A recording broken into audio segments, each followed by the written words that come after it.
Je voudrais vous parler de l'humanisme. Il faut que vous sachiez ce que recouvre ce terme et ce que c'est que cet humanisme. Je voudrais aussi vous parler de l'invasion de l'Orient et de l'islam, et puis du désastre économique et social qui est en perspective. Commençons par l'humanisme. L'humanisme, qu'est-ce que c'est? Qu'est-ce qu'on appelle ainsi maintenant? Je ne vais pas vous faire de longues définitions, simplement vous dire ce qui nous importe de savoir. L'humanisme est l'ensemble des positions philosophiques, idéologiques, si vous voulez, sociales, politiques, qui constituent une véritable religion de l'homme. Une religion de l'homme, l'humanisme. Celle de l'homme qui se fait Dieu. La religion qu'est l'humanisme n'en porte pas le nom. Aucun humaniste ne vous dira qu'il est religieux, à moins qu'il ait conservé son appartenance catholique ou protestante, mais il ne vous dira pas que l'humanisme est une religion, mais en réalité, elle l'est. C'est celle de l'homme qui a pris la place de Dieu, de l'homme que l'on a nommé absolutisé, c'est-à-dire qui s'est fait un absolu en lui-même, comme Dieu est absolu. L'absolu de Dieu est abandonné, rejeté, et l'homme se fait, lui, un absolu. Cette religion a pour base le culte de l'homme, et elle a puisé ses principes dans les idées de Feuerbach et de Karl Marx, principalement. Il faut dire que l'homme, en son moi profond, ressent toujours un besoin de Dieu. Et si par orgueil, il refuse d'être réconcilié avec Dieu par la foi en Jésus-Christ, il se verra nécessairement orienté vers des faux dieux, des idoles, et qui naîtront dans sa pensée, qui naîtront dans ses recherches, et qui prendront la forme d'idées auxquelles il s'attachera, qui lui plairont, et qui vont même le conduire. L'homme qui est maintenu, séparé de Dieu par son refus, son incrédulité, ne peut plus croire qu'en lui-même. Et il est obligé d'accorder à lui-même, et d'une manière plus large, à l'homme en général, dans le cadre de ses idées, dans le cadre de son idéologie, de peut-être ses aspirations, il accordera une entière confiance à l'homme en général. C'est donc un renversement de la foi, un renversement de la confiance, et l'ennemi, le Dieu de ce siècle, comme l'Écriture l'appelle, s'efforce maintenant, depuis déjà un certain nombre d'années, mais de plus en plus, de faire pénétrer ce renversement de foi, cette religion humaniste, dans les églises. On en a notamment la preuve par les théologies modernistes, qui ne sont en réalité que des anthropologies, c'est-à-dire l'exaltation de l'homme, du génie prêté à l'homme. La théologie, par exemple, qui a fait du bruit ces années dernières et qui est encore en vigueur, la théologie de la mort de Dieu aboutit à cela. Exalter l'homme, sa volonté orgueilleuse et puérile d'être un homme adulte, comme on dit, c'est-à-dire un homme qui n'a pas besoin d'un tuteur, qui n'a pas besoin d'un père. Voilà la religion humaniste.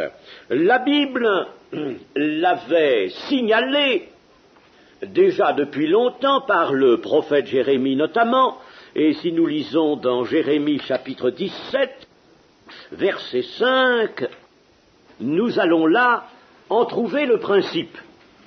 Le principe de l'humanisme est là. Chapitre 17, verset 5.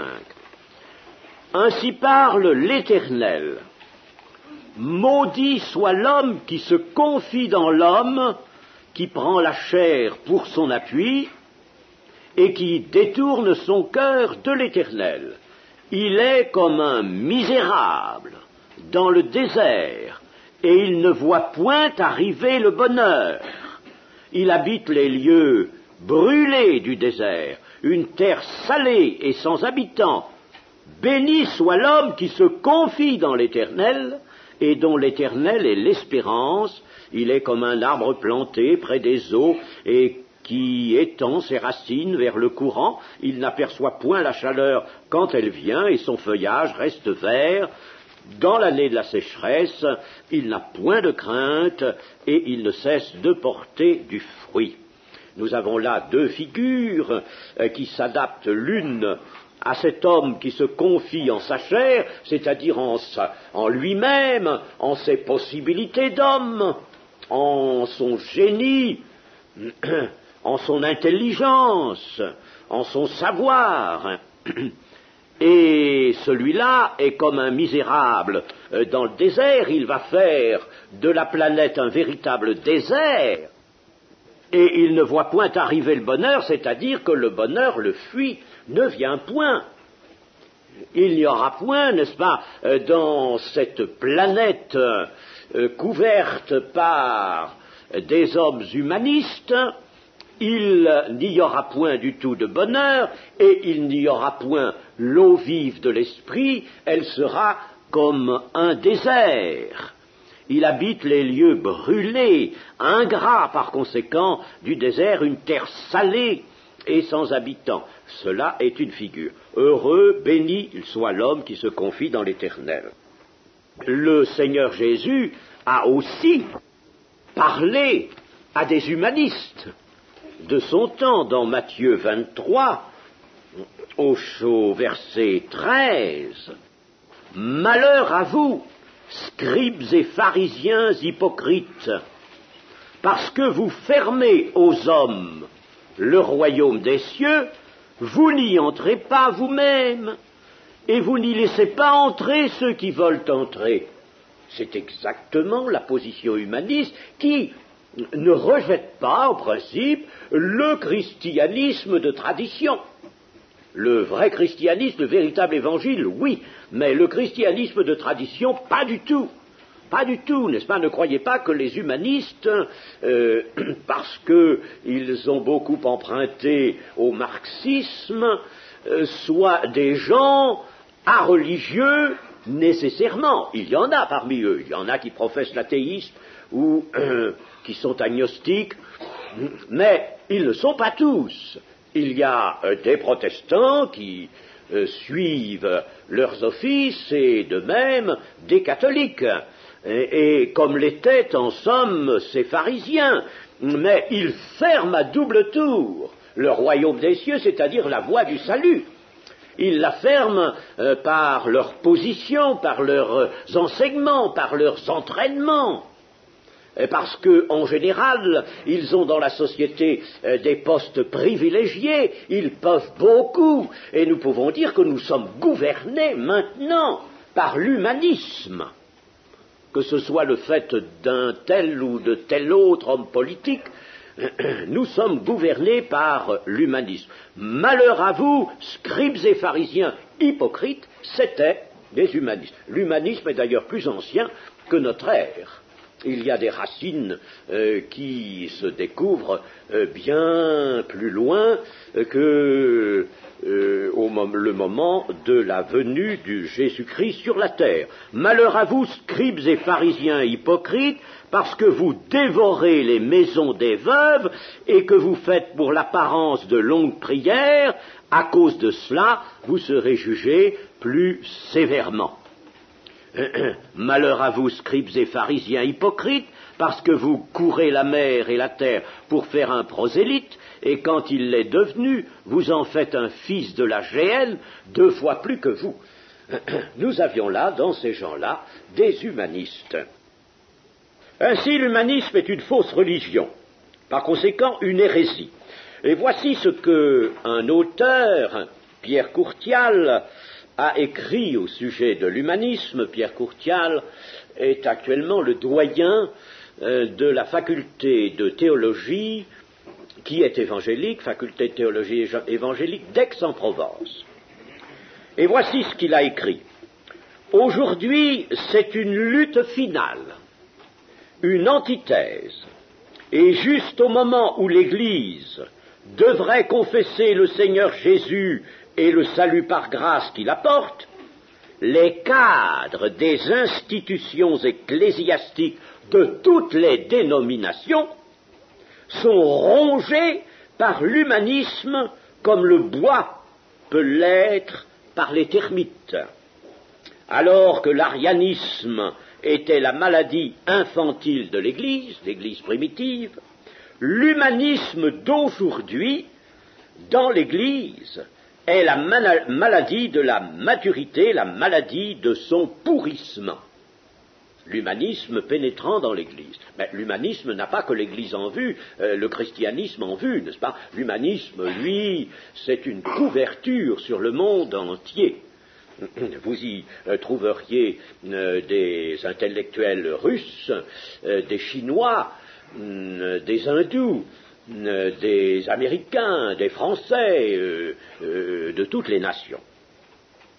La vocation de l'homme est d'être à l'image et à la ressemblance de Dieu. Cette vocation n'est pas perdue, elle n'est pas oubliée, Dieu y revient. Et si l'homme se coupe de Dieu, définitivement, il ne manquera jamais de se diviniser. Et il va alors se dégrader, se corrompre, se déshumaniser. C'est fatal. L'humanisme, par conséquent, c'est lui qui est responsable de cette dégradation, de cette dégénérescence que nous constatons dans la société tout entière. L'humanisme conduit à l'humanité à la mort, et c'est lui qui est l'ennemi du genre humain. Le véritable ennemi du genre humain, le voilà. Alors, on peut se demander pourquoi la Terre subsiste encore. Eh bien, elle subsiste encore parce que le Seigneur Jésus nous a dit ceci. Il nous a dit que Dieu faisait lever son soleil sur les méchants et sur les bons, et qu'il faisait pleuvoir sur les justes et sur les injustes. Ainsi, Dieu maintient à la terre, à la planète Terre, un certain bienfait, ce qui lui permet de vivre. Par conséquent, il endigue les effets désastreux des activités actuelles de l'homme et de ses idéologies, il les limite, il les endigue. Nous voyons par exemple que les climats ont changé, nous voyons que les précipitations sont en volume déjà plus nombreuses et surtout en fréquence. Et quelqu'un l'a dit, mais heureusement que Dieu fait pleuvoir davantage. C'est ce qui limite la pollution. Et la pollution de l'atmosphère elle-même deviendrait peut-être beaucoup plus redoutable si elle n'était véritablement lavée par des pluies beaucoup plus fréquentes et abondantes. Et puis, comme nous le dit Pierre dans sa 2e épître, Dieu patiente. Dieu est dans le temps encore de sa patience. 2e épître de Pierre, c'est au chapitre 3, et je lis le verset 9.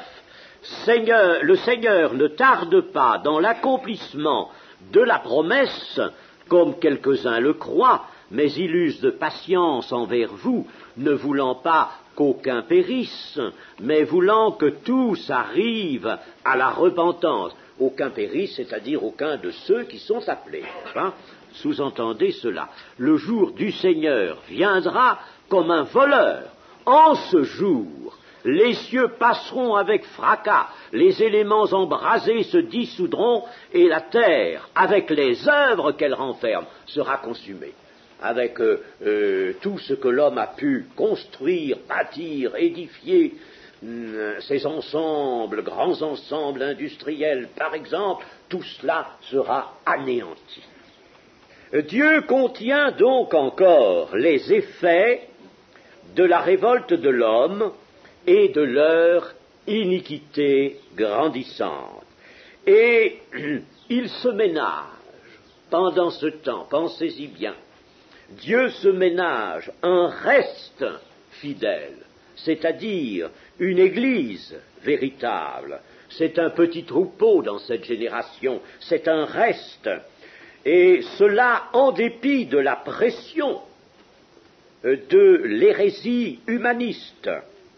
Dieu est fidèle à toutes ses promesses, notamment à celles qu'il a faites à Noé, en disant que tant que le ciel et la terre ne passeraient pas, il n'enverrait pas un autre déluge, et il maintiendrait la vie de tous les êtres vivants.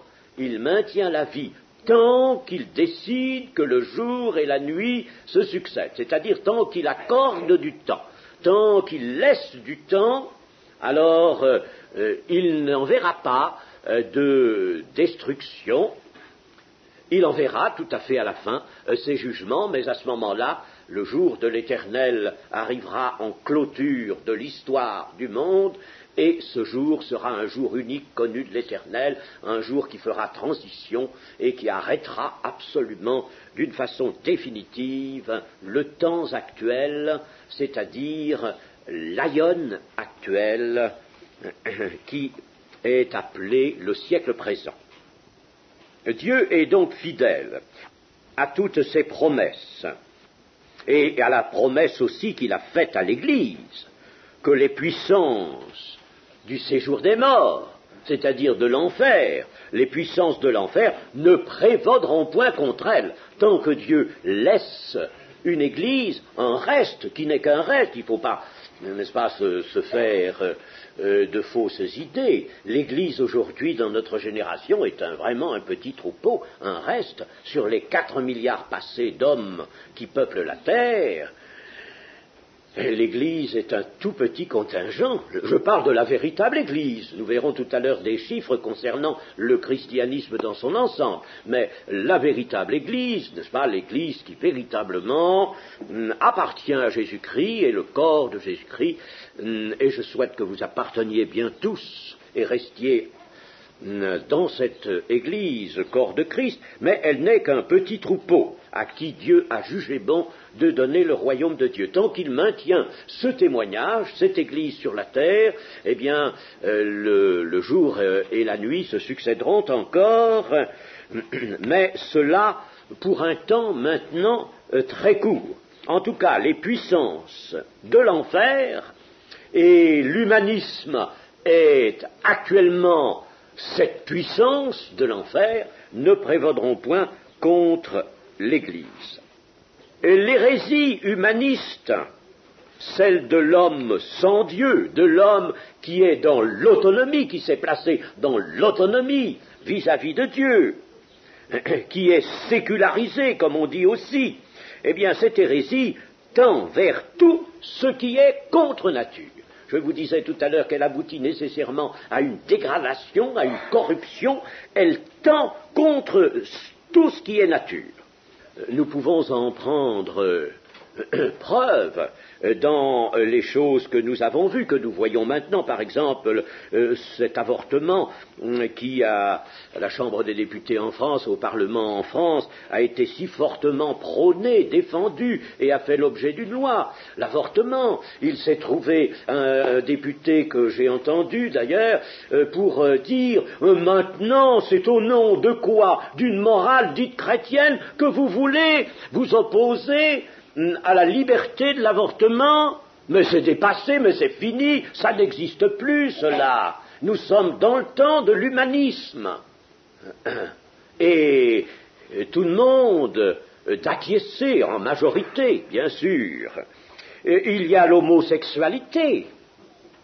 L'homosexualité, c'est dans l'ombre peut-être que tout cela progresse, on ne s'en rend pas compte, mais il n'y a pas longtemps, mon frère M. Erard, je pense, comme moi, et d'autres pasteurs, avons reçu une certaine circulaire de gens qui nous se disaient être des évangéliques, des chrétiens évangéliques. Ils disaient même que, pour certains, ils appartenaient à des assemblées de Pentecôte. Et alors ils nous disent dans cette circulaire qu'ils ont fondé une association. Une association, je ne sais plus comment ils l'ont appelée, mais d'un beau nom. Christ Libérateur. Christ Libérateur. Et alors ils disent, pourquoi avons-nous fait cette association ensemble? Parce que nous sommes homosexuels. Voilà la circulaire que nous avons eue, n'est-ce pas? Et alors ils se défendent là, ils nous proposent d'être pour eux, de leur être favorables. Ils nous disent, n'est-ce pas, que nous aurions vraiment tort, nous aurions le mauvais rôle que de les persécuter. Alors, ils nous montrent, en déformant bien entendu l'Écriture, que même le Seigneur Jésus n'a pas du tout été contre eux, leur était même favorable, leur a même ouvert une porte. Alors, le péché n'est plus le péché. Voyez-vous, voilà l'infiltration de l'humanisme dans l'Église. Et bien entendu, alors l'homosexualité dans le monde, où elle est admise maintenant très ouvertement, cela, et bien sûr, ne fait pas de question. Il y a aussi, dans cette tendance vers tout ce qui est contre nature, il y a la violence partisane, il y a la prétention hypocrite à la paix, il y a les arts en général, qui sont dépossédés de toute beauté, ces arts étranges, cette musique non écrite, je ne sais pas si vous avez écouté ça un petit peu, n'est-ce pas, des bruits qui se succèdent, les bruits les plus disparates. Vous avez dans les arts de reproduction, n'est-ce pas, toutes sortes d'initiatives aberrantes. Il y a d'ailleurs un professeur de faculté chrétien évangélique, qui a écrit un ouvrage que j'ai dans ma bibliothèque pour montrer cette déviation des goûts et des arts. Tout cela vient de l'humanisme.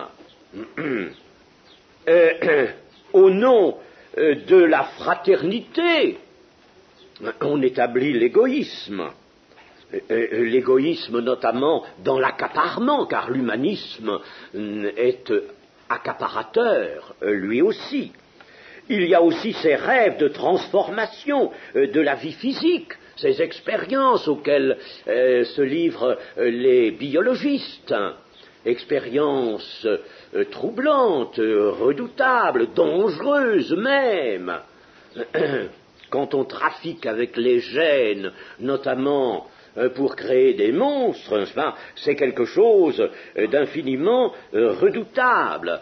Il y a par exemple actuellement possibilité, on nous dit que non dans un certain camp scientifique, dans l'autre on nous dit que oui, de créer le clone d'un homme, c'est-à-dire de reproduire un homme artificiellement, en se servant d'ailleurs d'un certain nombre de femmes, dont il faut faire d'ailleurs pour cela des esclaves de la science. C'est quelque chose d'inimaginable.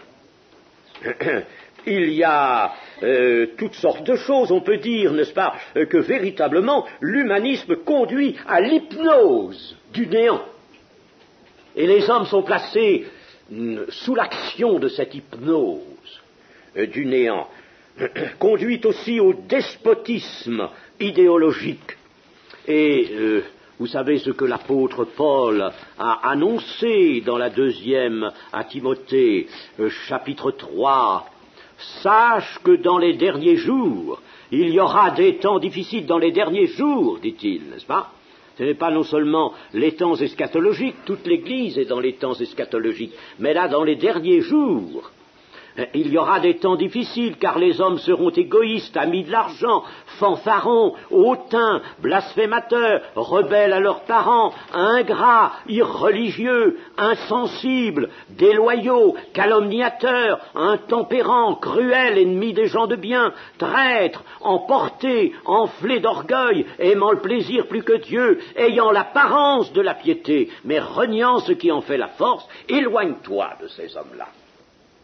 L'homme ne devient vraiment ce que Dieu a voulu en le créant que s'il s'abandonne à Jésus-Christ, s'il lui donne son cœur et sa vie, et si par conséquent il reçoit le salut par grâce. Autrement, il va nécessairement se trouver dans le camp humaniste, et il n'y aura bientôt plus que deux camps sur la terre, celui des croyants, le camp humaniste, dont l'Antichrist viendra, lui, comme chef. Il en fera un système plus défini, rigide, un système qui prendra même un tour politique.